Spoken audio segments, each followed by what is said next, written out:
Perbedaan antara Human Design dan MBTI. Pendekatan unik terhadap pemahaman diri.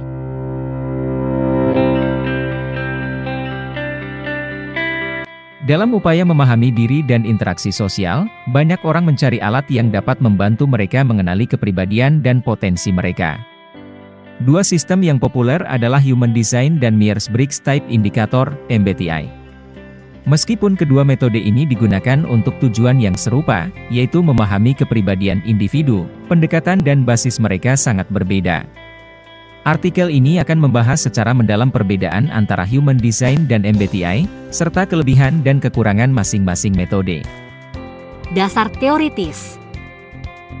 Human Design adalah sistem yang menggabungkan berbagai disiplin ilmu, termasuk astrologi barat, I Ching, Kabbalah, cakra, dan fisika kuantum.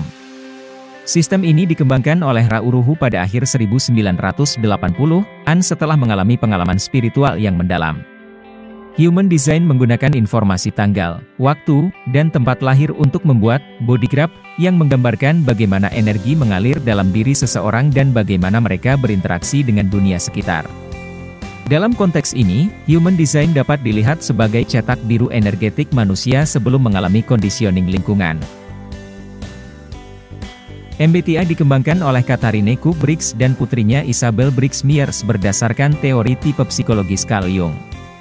MBTI mengklasifikasikan individu ke dalam 16 tipe kepribadian berdasarkan kombinasi dari 4 dimensi, ekstroversi, E versus introversi, I, sensing, S versus intuition, N, thinking, T versus feeling, F, dan judging, J versus perceiving, P. Tes ini mengukur preferensi seseorang dalam cara mereka memproses informasi, membuat keputusan, dan berinteraksi dengan dunia. MBTI dianggap mencerminkan karakter kepribadian manusia setelah mengalami conditioning lingkungan. Metodologi. Human Design menggunakan body graph yang terdiri dari 9 pusat energi, 64 gerbang, dan 36 kanal. Pusat energi ini bisa terbuka atau tertutup, yang menunjukkan bagaimana seseorang menerima dan mengolah energi. Informasi ini membantu individu memahami bagaimana mereka sebaiknya membuat keputusan, berinteraksi dengan orang lain, dan mengenali kekuatan serta kelemahan mereka.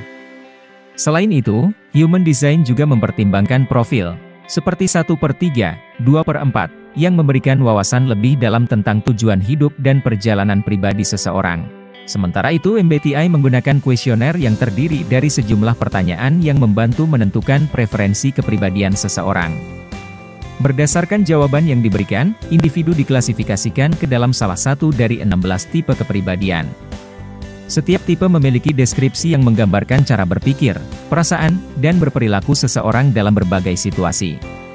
MBTI fokus pada preferensi kognitif dan memberikan wawasan tentang bagaimana individu berinteraksi dengan dunia dan orang lain. Aplikasi praktis. Human Design sering digunakan untuk pengembangan pribadi dan spiritual. Sistem ini membantu individu memahami pola energi mereka dan bagaimana mereka dapat hidup selaras dengan diri sejati mereka. Selain itu, Human Design juga dapat diterapkan dalam berbagai bidang lain seperti parenting, pendidikan, karir, dan bisnis. Misalnya, dalam manajemen sumber daya manusia dan korporasi, konsep Chief Energy Officer, CEO, dapat digunakan untuk mengenali potensi dan tantangan di tempat kerja. Human Design juga berguna dalam hubungan, membantu individu memahami dinamika antara dua orang berdasarkan body graph mereka. Sementara itu MBTI memiliki aplikasi yang luas dalam berbagai bidang, termasuk pengembangan diri, konseling, pendidikan, dan pengelolaan sumber daya manusia. Dalam konteks profesional, MBTI sering digunakan untuk meningkatkan komunikasi, membangun tim, dan memahami dinamika kelompok. Di bidang pendidikan, MBTI membantu siswa memahami gaya belajar mereka dan meningkatkan efektivitas belajar.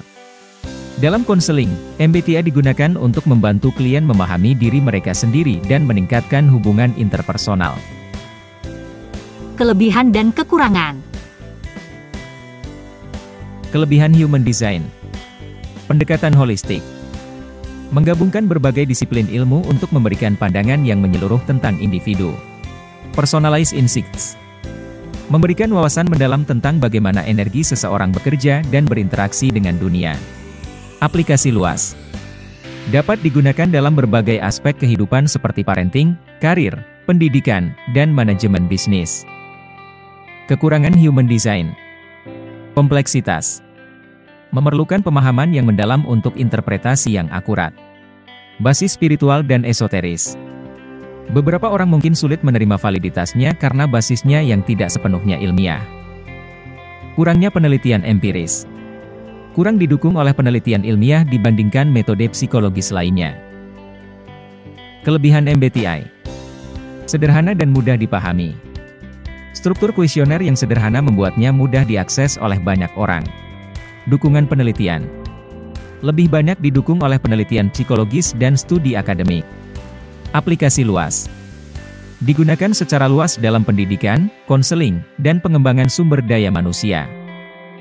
Kekurangan MBTI. Statis. Cenderung melihat kepribadian sebagai sesuatu yang tetap, tanpa mempertimbangkan dinamika perubahan sepanjang hidup. Simplifikasi berlebihan. Meskipun mudah dipahami, kadang terlalu menyederhanakan kompleksitas manusia. Akurasi yang amat berketergantungan pada kuesioner. Validitas hasil sangat bergantung pada jawaban jujur dan self-awareness dari individu. Pada beberapa kasus, hasil kuesioner berbeda 180 derajat dengan hasil awal pada beberapa peserta. Perbedaan utama. Dasar ilmiah.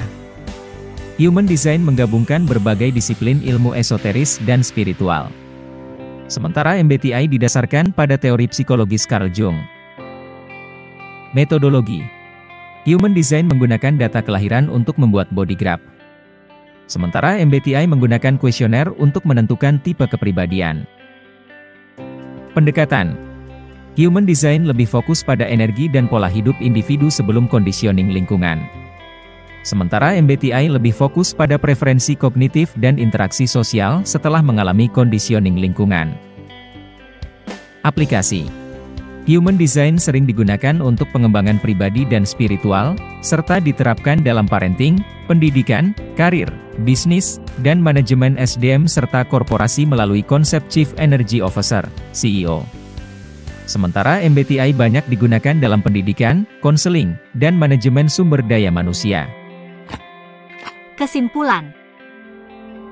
Human Design dan MBTI menawarkan wawasan yang berbeda tentang diri kita dan cara kita berinteraksi dengan dunia. Human Design memberikan pandangan yang mendalam tentang energi dan potensi individu berdasarkan berbagai sistem spiritual, sementara MBTI menawarkan pendekatan yang lebih psikologis dan terstruktur untuk memahami preferensi kepribadian. Human Design menggambarkan cetak biru energetik manusia sebelum conditioning lingkungan, sedangkan MBTI mencerminkan karakter kepribadian setelah mengalami conditioning lingkungan. Kedua sistem ini memiliki kelebihan dan kekurangan masing-masing, namun dapat saling melengkapi dan digunakan bersama-sama untuk memberikan pemahaman yang lebih holistik tentang diri kita. Informasi lebih lanjut tentang Human Design, silahkan masuk ke corporate.merancangkehidupan.id.